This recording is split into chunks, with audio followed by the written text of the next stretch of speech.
oleh Polri, para pejabat dari Mabes Polri, khususnya dari SDM, kemudian para peserta sekalian.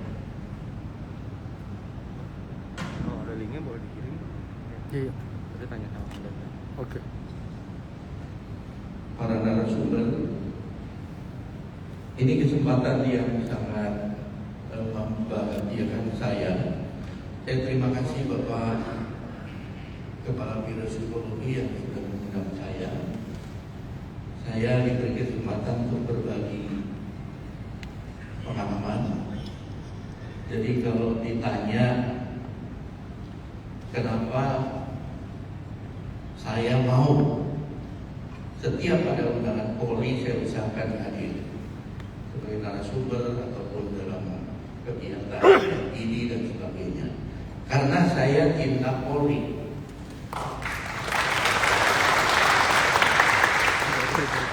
Jadi kalau di silet kulit saya yang keluar darahnya Polri.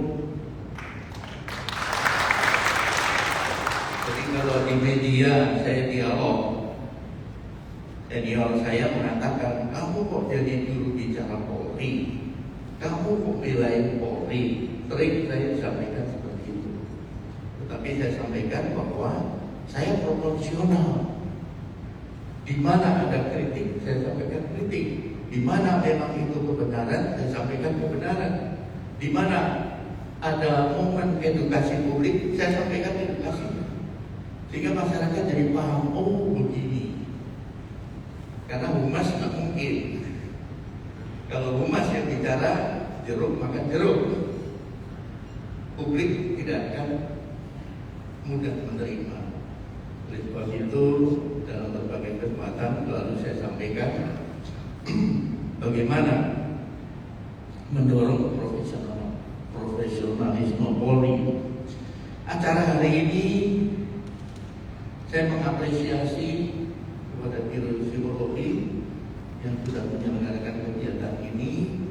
Mungkin ini salah satu kritik saya di media, karena saya beberapa kali ngomong benahi etalase terdepan Polri, entah itu kasus Bekasi, entah itu kasus Jatinegara, entah itu beberapa kasus yang lain yang menyangkut SPKT. Yang saya sampaikan adalah benahi etalase Polri yang terdepan, garda terdepan pelayanan Polri perlu dibenahi. Terima kasih di langkah konkret yang dilakukan, jika diharapkan segera diperbaikan. Maaf, napas saya habis kalau pakai masker. Lanjut, saya ingin sedikit menyampaikan karena banyak juga yang belum tahu bahwa Kompolnas komposisinya itu ketuanya Menko Polhukam, wakilnya Mendagri, anggotanya Menkumham, kemudian kami berenam, 3 wakil pakar kepolisian dan 3 wakil tokoh masyarakat. Jadi saya hari-hari diberi mandat oleh Bapak Menko sebagai ketua harian. Jadi kami sering dipanggil, sering diberikan tugas oleh beliau. Lanjut. Kemudian kami ingin sampaikan bahwa fungsi, tugas dan wewenang ketika mau pemilihan Kapolri, kami sibuk harus menyeleksi 5 nama kita sampaikan ke Presiden, baru Presiden yang memilih. Kemudian kami juga diberi tugas menyusun arah dan kebijakan untuk Presiden. Itu juga kami melakukan penelitian, FGD dan sebagainya. Nah, konteks dengan kewenangan, kami diberi tugas mengawasi Polri, mengawasi kinerja Polri selaku pengawas sektoral. Dan dalam konteks ini, kami merasakan betul apa yang dihadapi oleh teman-teman. Kalau teman-teman khususnya di SPKT, orang datang melapor, kalau kami sama melapor, mengadu, tetapi tingkat stresnya berbeda. Ketika datang ke SPKT itu tingkat stresnya masih level 1 lah. Dia lapor kecurian, dia lapor ada penganiayaan. Di kami, orang itu sudah frustrasi, sudah stres berat karena laporannya tidak ditindaklanjuti, karena ada masalah di penyidikan, kemudian ada perlakuan yang tidak profesional. Jadi stresnya sudah tinggi, datanglah ke kami. Jadi kami biasa dimaki orang, dimarahi orang, dibentak-bentak orang karena mereka pikir kami di bawah Kapolri. Ini resiko. Gak usah jauh-jauh, kemarin maupun satpam, kami masih kerja dari rumah kalau memang sementara itu. Ada pengadu datang. Begitu saya masuk ke kantor, langsung diteriakin, "Bapak, saya dikejar. Saya mau menyampaikan aduan." Apa yang saya lakukan? Saya harus diam, melayani, menanggapi, menjelaskan dengan sabar sampai beliau ngerti, baru saya tinggal. Bukan saya langsung kabur atau enggak. Saya tetap harus sopan, saya harus tetap merespon dia dengan baik. Jadi sekali lagi, di tempat kami adalah tempat pengaduan di mana yang datang orang stresnya sudah level meningkat. Baik secara langsung maupun secara daring, kami terima audiensi dari para pengadu. Lanjut.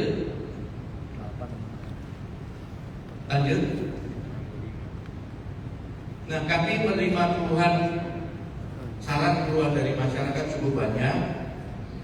Ini cenderung meningkat. Lanjut. Jadi ribuan yang kami terima dan kami harus respon dengan audiensi, dengan respon jawaban surat dan sebagainya. Dan ini mayoritas dalam masalah serse. Lanjut.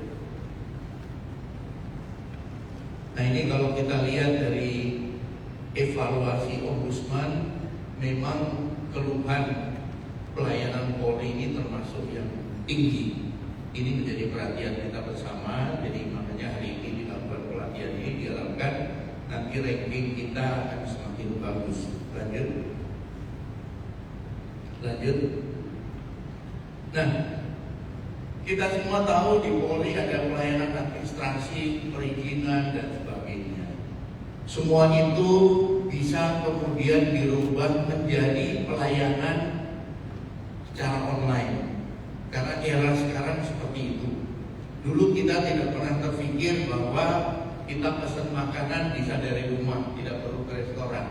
Kita belanja tidak perlu ke mall, barang datang ke rumah. Dulu tidak pernah terpikir. Tapi di era disruptif sekarang ini, di era masyarakat digital saat ini, semua bisa. Akhirnya masyarakat tuntutannya sama kepada Polri. Kenapa nggak bisa bikin SIM dari rumah? Kenapa nggak bisa memperpanjang STNK dari rumah? Dan ini sudah direspon oleh Bapak Kapolri. Kami mengapresiasi dengan berbagai macam inovasi. Jadi terakhir kan perpanjangan STNK sudah bisa dari rumah. Belum lagi tilang etle untuk menghindari pelanggaran di lapangan. Nah, pelayanan administrasi inilah ketika semua sudah bisa dilakukan online, maka masyarakat merasa dilayani dengan baik, cepat, murah, dan ini akan mengangkat citra Polri. Lanjut. Ini sudah jalan dan kita harapkan ini akan terus dikembangkan sampai dengan ke jajaran kewilayahan. Lanjut.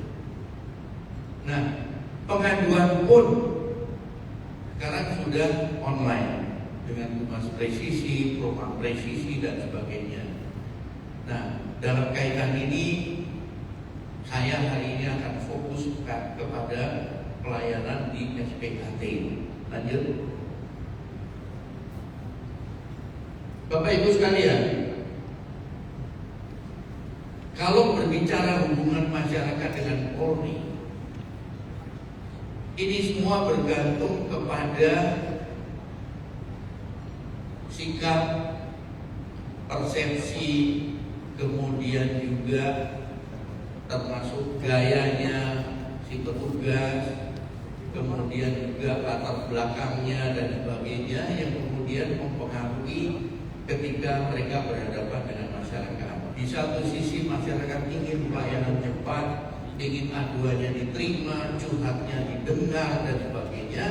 Sementara kita dapati masih ada anggota yang menunjukkan sikap arogan, dia merasa punya kuasa, dia punya power, kemudian dia minta dilayani. Ini masih ada. Saya memberi ilustrasi begini. Saya mengalami ketika itu saya masuk ke Indomaret. Saya pakai baju seragam, waktu itu saya ajudan, bukan Indomaret, waktu itu belum ada. Saya ajudan Jenderal Wiranata Kusuma, Angkatan Darat. Saya pakai baju seragam.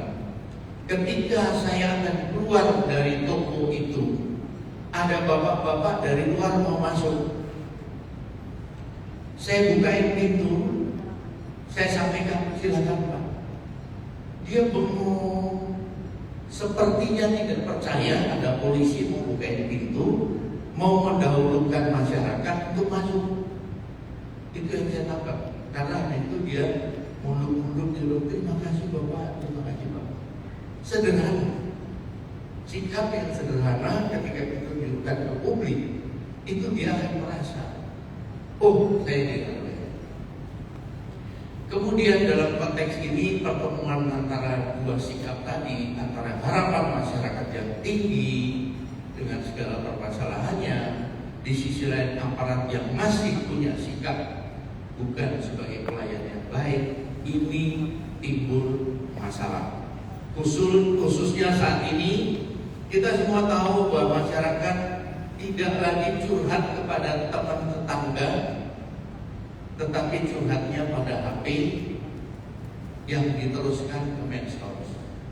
Dia curhat kepada benda mati. Ini harus diingat. Masyarakat curhat ke benda mati. Perasaan dari HP. Sehingga yang keluar adalah umpatan, caci maki, segala macam. Beda dengan sebelum zaman medsos. Ketika dia akan marah kepada seseorang, bertatap muka langsung, dia pikir, kalau saya sebut isi kebun binatang, jangan-jangan saya dipukul, jangan-jangan saya nanti dilawan. Kalau sekarang tidak, dia lepas. Dan di tengah masyarakat yang lagi frustrasi, stres, menganggur di saat pandemi ini, maka potensi viralnya curhatan masyarakat ini sangat besar. Inilah menjadi tantangan tersendiri. Jadi kalau beberapa kali viral kasus yang dilakukan oleh anggota kita, itulah salah satu dampak dari kondisi pandemi saat ini. Lanjut. Saya ingin mengulas dua kasus. Satu kasus di Polsek Purworejo. Kita bayangkan bahwa ibu ini datang ke Polsek, masuk ke halaman, sampai di dekat tiang bendera di lapangan situ ketemu seseorang pakai baju preman. Dia nanya, saya mau lapor. Lapor apa? Saya dirampok, hilang kartu kredit, ATM dan sebagainya. Terjadilah dialog. Berapa kartu ATM? Kok banyak banget sih? Yang terjadi bukan rasa empati, tetapi dialog yang di mata si korban ini melecehkan, kemudian malah memojokkan, sehingga dia tuangkan semua curhat itu ke medsos, langsung keluar. Sementara kasusnya sesungguhnya dilayani. Jadi selesai ketemu dengan Bintara ini, ke SPKT dilayani, diproses. Tetapi yang viral adalah pertemuan dengan seorang Bintara yang sedih. Bayangkan, hanya iseng bicara, asal keluar saja bicaranya, tanpa berpikir dampaknya, akhirnya dia risiko, dia dicopot dan akhirnya kena mutasi. Pelajaran yang perlu kita ambil adalah siapapun yang datang ke kita, layanilah dengan baik, dengan bahasa yang sopan, dengan penuh empati, dengan wajah kita yang kelihatan tulus, ikhlas. Ya. Kalau kita berprinsip bahwa melayani adalah amal ibadah, kita layani dengan tulus dan ikhlas. Dan biarlah nanti yang membalas ke kita adalah yang Maha Kuasa. Maka kita akan terlihat oleh yang bersangkutan, si korban ini, bahwa kita melayani dengan baik. Apapun pertanyaannya, Pak, di mana tempat melapor? Baik Bu, saya antar, tempatnya di sana. Maka dia akan datang ke sana, diterima dengan baik. Kesan pertama termasuk di penjagaan. Begitu masuk penjagaan, jangan langsung, jangan, lewat sana. Itu sudah kesan arogannya tinggi. Tinggal disampaikan, Bu, pintu untuk tamu lewat sana. Kalau kemudian tidak dengan gaya arogan, dengan muka yang sepertinya berwibawa, tapi sesungguhnya malah itu mencerminkan arogansi. Saya ingin sedikit singgung begini. Bagaimana sih orang itu berwibawa? Apakah dengan kumis tebal? Apakah dengan alis tebal? Apakah dengan akar bahar, cincin semua gede-gede, kemudian mukanya dibikin serem, itu berwibawa? Ini yang saya ceritakan zaman saya dulu ya. Zaman saya jadi polisi tahun 77-78, senior saya yang bukan dari Akpol, dari Akabri, itu rata-rata gayanya seperti ini. Cincinnya gede-gede, akar bahar, pistol diselipin di sini, mukanya angker, tersangka mau diperiksa, begitu dilihat begini sudah mengaku sendiri, karena udah takut. Itu gaya polisi zaman dulu. Kita tidak perlu gaya seperti itu. Ketika kita bicara baik, sopan, tetapi pegang prinsip, aturan yang tidak bisa ditawar dengan berbagai macam cara, orang sudah segan. Tapi pura-pura kencang, pura-pura serem, begitu ditawarin sesuatu diterima dan berubah sikap, itu wibawanya begini. Jadi sekali lagi jangan salah menafsirkan bahwa berwibawa itu harus begitu, tidak ramah lagi, tidak ini dan sebagainya. Bukan. Bagaimana sikap kita sehingga orang itu segan? Karena apa? Wah, ini nggak bisa disetir, ini nggak bisa dipujuk, wah ini nggak bisa dibelak-belokkan. Orang akan segan. Kemudian dalam kaitan dengan kasus Polres Bekasi, ini penting. Saya di media mencoba meluruskan. Ibu ini melaporkan kasusnya 3 hari yang lalu ke Polres tentang pencabulan anak. Sudah diterima, dilayani dengan baik, positif kan? Tapi 3 hari kemudian ibu ini datang karena melihat si pelaku mau kabur. Dia ada di stasiun. Mau kabur, tolong ditangkap. Ayo, ini bicara hukum. Padahal masih dalam tahap lidik, alat bukti belum cukup, belum masuk sidik. Ini bisa didiskusikan. Kalau anggota ini kemudian menuruti ibu ini, kemudian menangkap di pra-peradilan, pasti kalah. Nurutin bagus kan, tapi ada sanksi hukum tetap. Maka di media saya sampaikan dalam hal tertangkap tangan semua orang boleh tangkap. Setelah itu serahkan ke aparat. Kriteria tertangkap tangan yang sedang melakukan atau barang bukti ada padanya atau tidak lama sudah diteriakin dan sebagainya. Nah ini publik perlu tahu.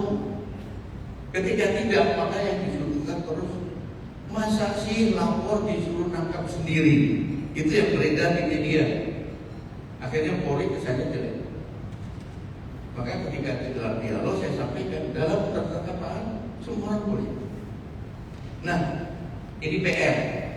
Kalau Anda menerima seperti itu sikapnya gimana?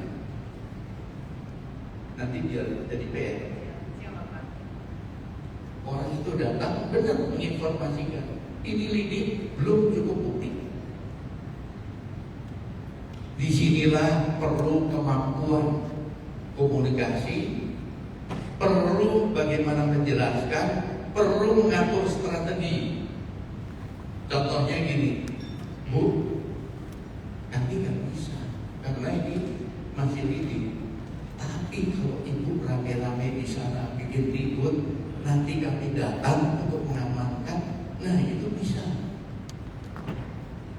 Ini kan orang lagi frustrasi, dia lagi marah, anaknya dicabulin. Pengennya kalau belum bunuh, dia bunuh. Nah bagaimana kita menjembatani antara orang yang marah, dendam dengan kondisi hukum yang demikian? Ini makanya saya ambil contoh kasus ini karena ini menarik. Viralnya nggak enak didengar, masa pelapor suruh nangkep sendiri, berarti kerja polisi apa?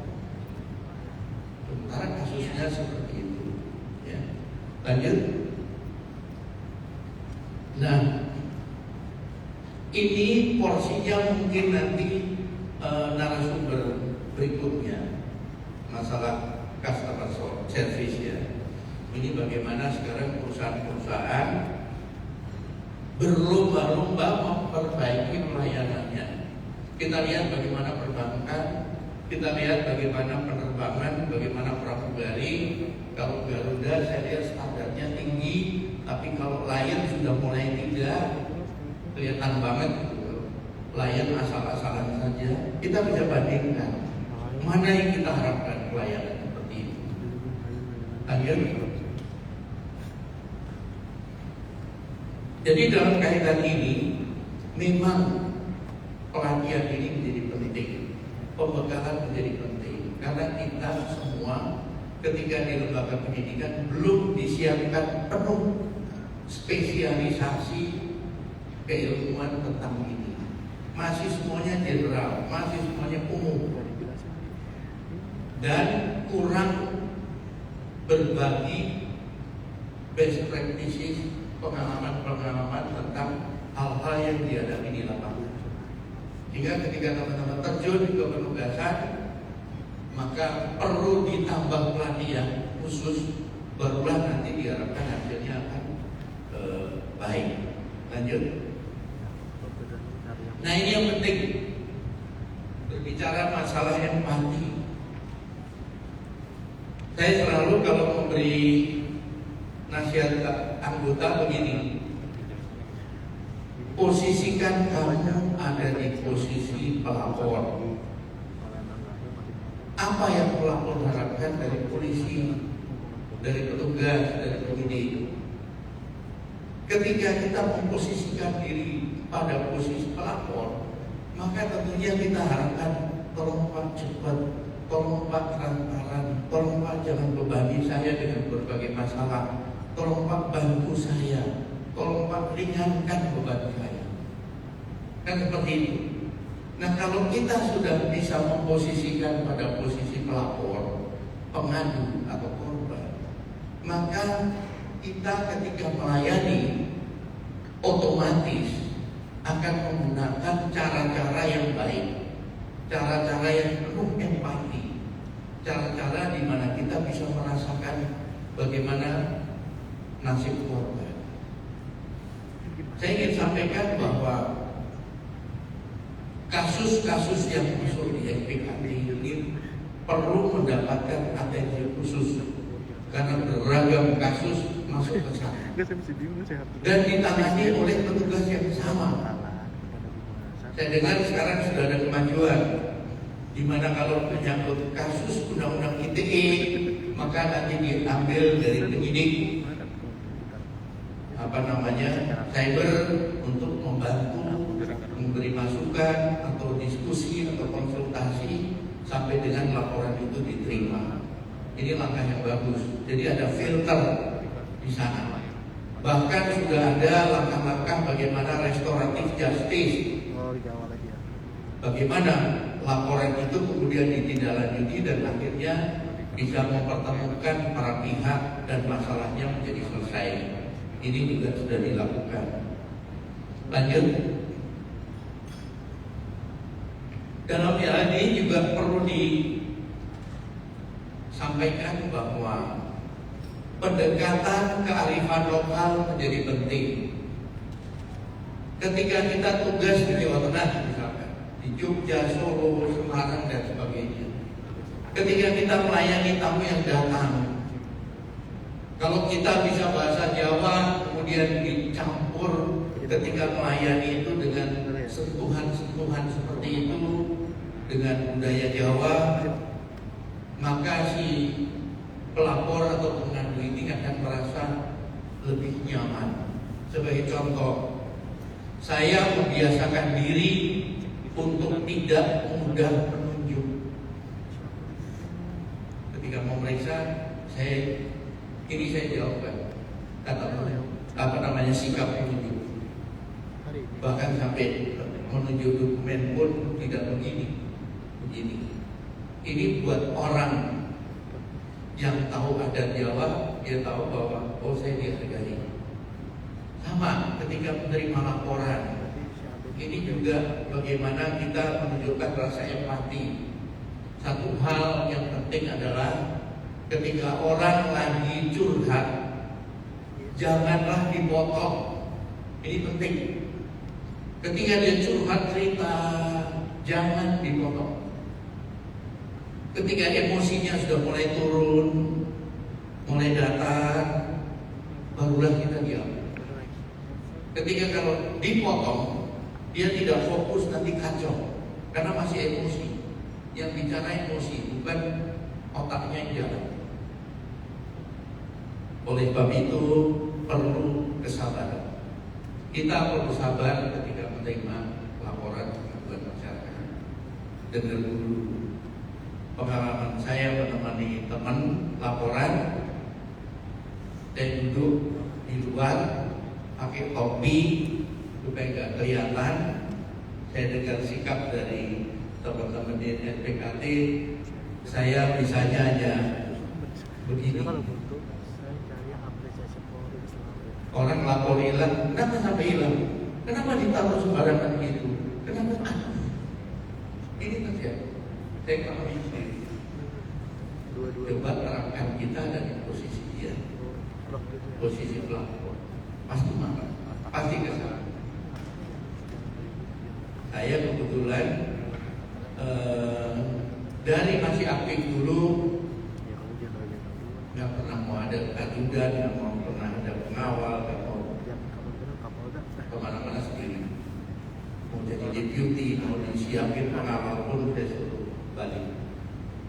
Karena apa?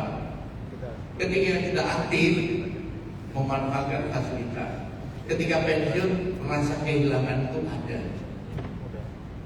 Tapi ketika kita sama aktif sama pensiun nggak ada bedanya. Pak izin, Enjoy saja. kita berikan applause yang tadi Bapak sangat mulia sekali, tidak ada. Mari kita berikan applause dulu. Silakan lanjut Bapak. Lanjut. Nah, ini penting. Tolong posisikan kita ada di posisi pelapor. Maka kita akan bersikap bagaimana harapan pelapor itu bisa kita penuhi. Ini menjadi penting. Ada yang bisa menerjemahkan Tokosliro? Ya?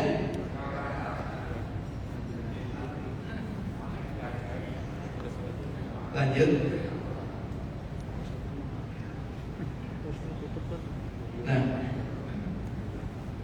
Di SPKT ada berbagai macam jenis kasus yang dilaporkan. Ada delik aduan, ada delik biasa, ada kasus undang-undang ITE, ada laporan kekerasan terhadap perempuan dan anak. Delik aduan ketika dicabut dari pelapor selesai.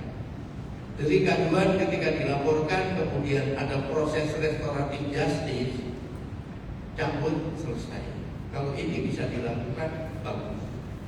Kemudian kalau delik biasa tidak bisa dicabut, proses jalan terus. Ini berbagai macam kasus terjadi. Ini akan ada perbedaan dalam menyikapi. Contoh, ketika yang datang pelapor kasus pembunuhan, misalnya keluarganya dan sebagainya, dia akan datang dengan perasaan yang marah, dendam, sedih, bercampur aduk. Sikap kita tentunya lain. Bagaimana sikap tanggap kita? Bagaimana untuk datang ke TKP? Bagaimana nanti untuk visum? Bagaimana untuk nanti mencari saksi dan sebagainya? Karena saya pernah tugas di Pamapta, Jakarta Pusat, sering terjadi kasus-kasus kekerasan. Kemudian pencurian dia hanya rasa saya kehilangan. Tetapi perasaan itu tidak seberat ketika itu pembunuhan. Jadi akan beda. Penipuan juga begitu. Sekarang kami banyak pengaduan tentang investasi bodong, pinjol dan sebagainya datang ke Kompolnas. Jumlahnya banyak, sekali datang dari 15 orang, curhatnya macam-macam. Banyak pensiunan yang ketipu, uangnya diinvestasikan di investasi bodong, lenyap semuanya. Sehingga kami harus melayani mereka dengan baik karena rata-rata sudah sepuh dan sudah tua.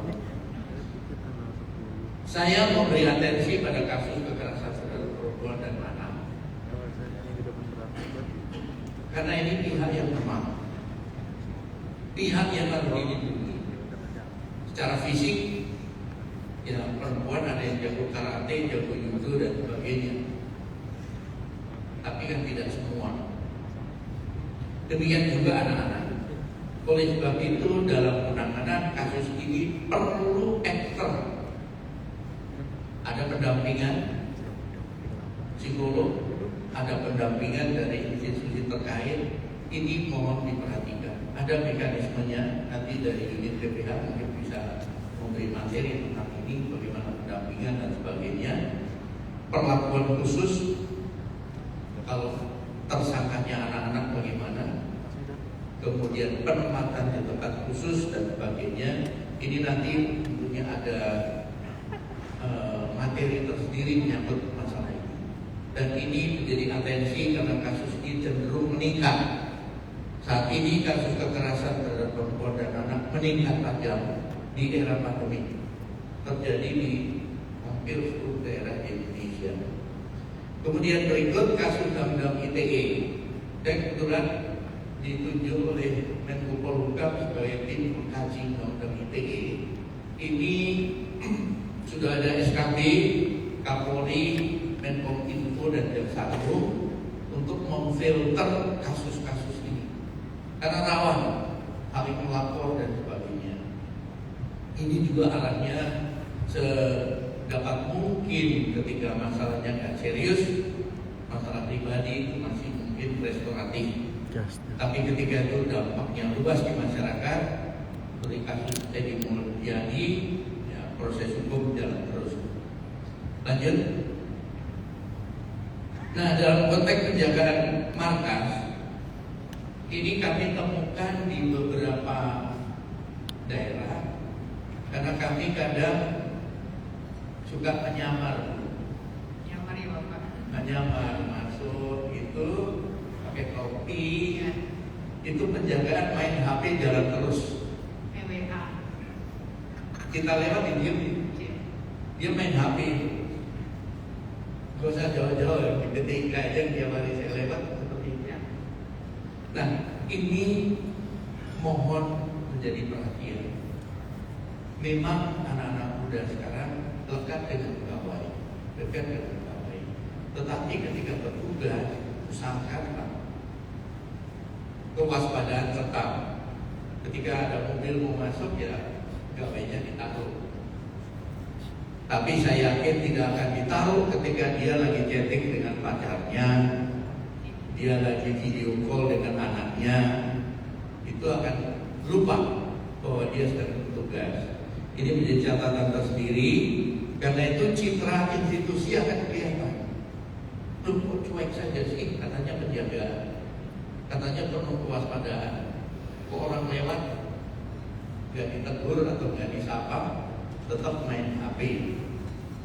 Lanjut. Nah, Bapak Ibu sekalian, saya ingin menyampaikan bahwa memperbaiki etalase Polri, penjagaan oke, karena itu nanti bagaimana dari Sabara atau yang Brimob dan sebagainya akan melakukan pembinaan. Tetapi SPKT ini karena menyangkut hal yang lebih kompleks, bukan hanya masalah security, masalah keamanan, tetapi ini menyangkut masalah hukum, iya, masalah komunikasi, iya, masalah psikologi, iya, masalah antropologi, iya.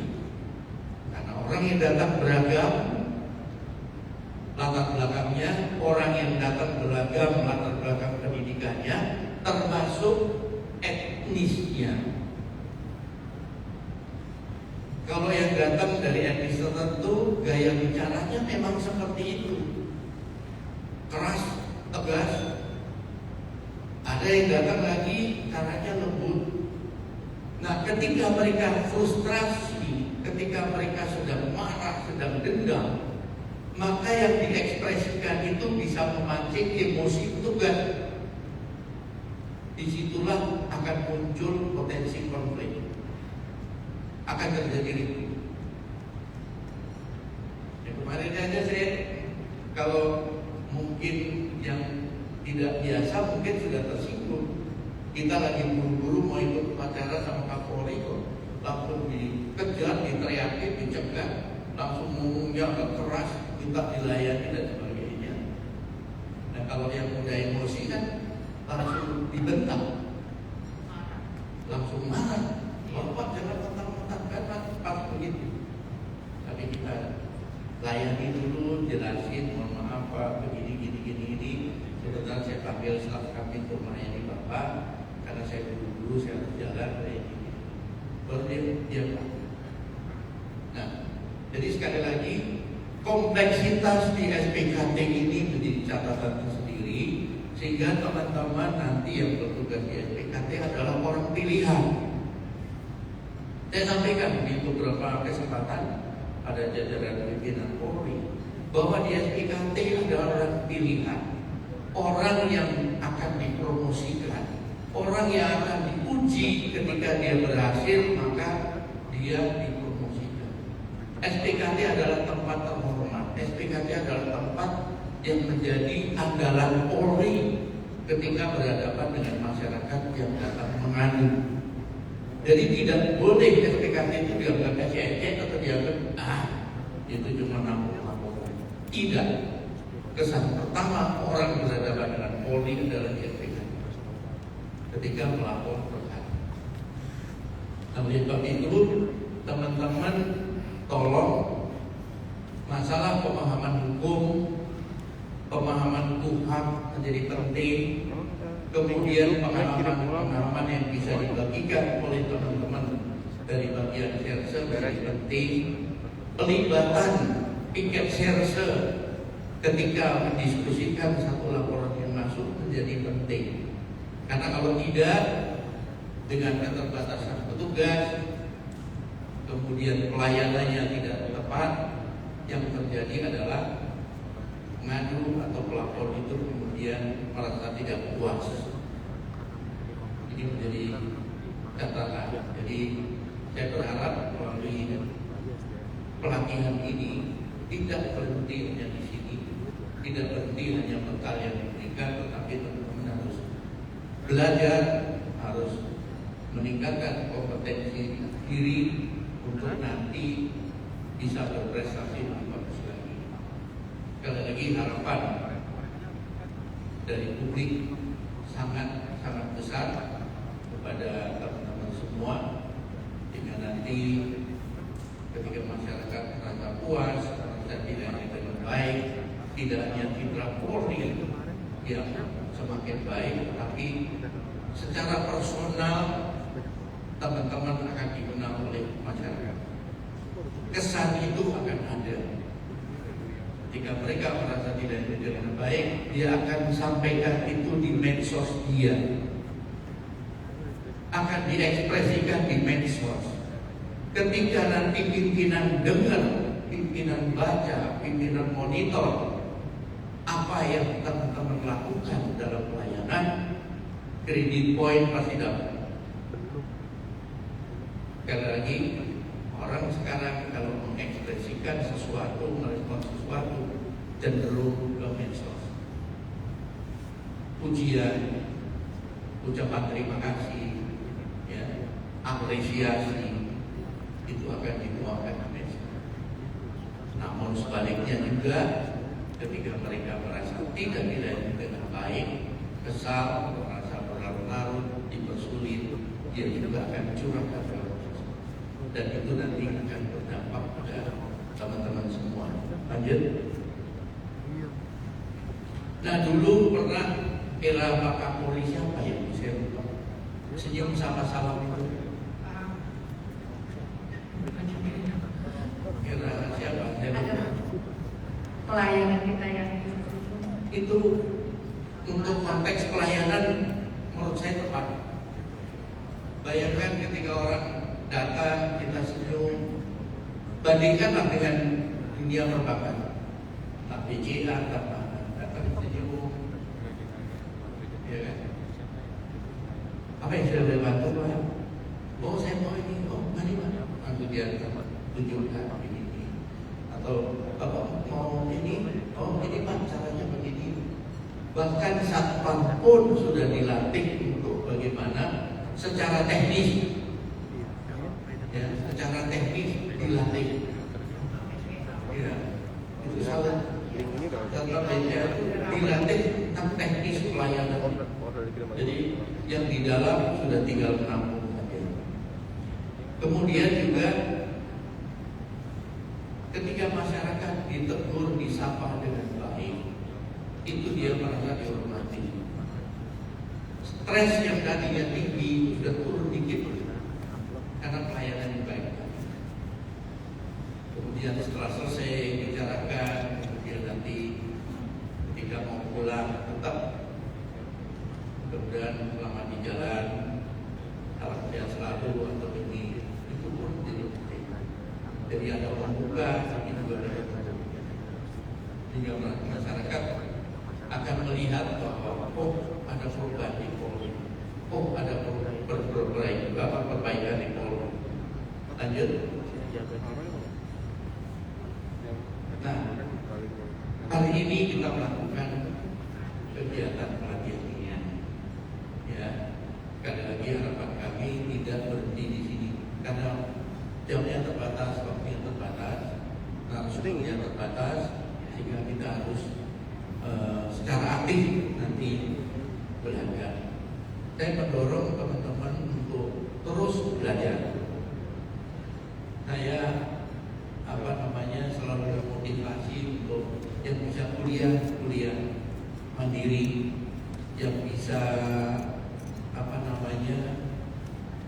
lanjut S2 bukan karena saya dari kampus, tapi saya melihat teman-teman yang studi itu pendekatannya berbeda dalam menangani satu masalah, wawasannya berbeda. Nah ini di era persaingan sekarang, kalau kita tidak meningkatkan kompetensi diri, kita akan kalah, kita akan tertinggal, dan kita akhirnya sulit mencari job. Kalau saya dulu nggak pernah sowan, nggak pernah cari jabatan datang sendiri, karena saya selalu membidik bidang mana yang jarang akhirnya perbankan. Saya dalami perbankan. Studi saya juga tentang BLI, Ya sudah, ketika mengenai direktur, siapa wakil direktur Eksus? Akhirnya aku aja. Fotonya mana? S3 saya bercerita tentang terorisme. Ya akhirnya ya, sampai hari ini pakai terus ilmu itu. Gak usah kita nyari, kita yang cari. Inilah saya berharap teman-teman berpikir jauh sampai pensiun. Jangan berpikir ketika aktif saja. Jauh sampai pensiun nanti masih bisa memberi manfaat kepada institusi Polri. Lanjut.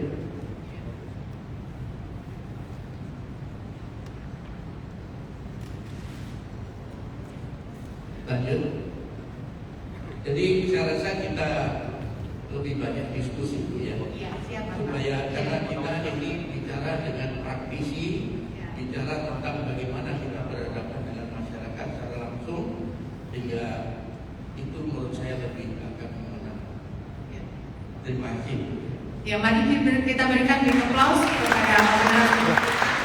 Terima kasih Bapak. Tidak terasa 30 menit sudah berlalu. Sering pengalaman beliau, sering wawasan.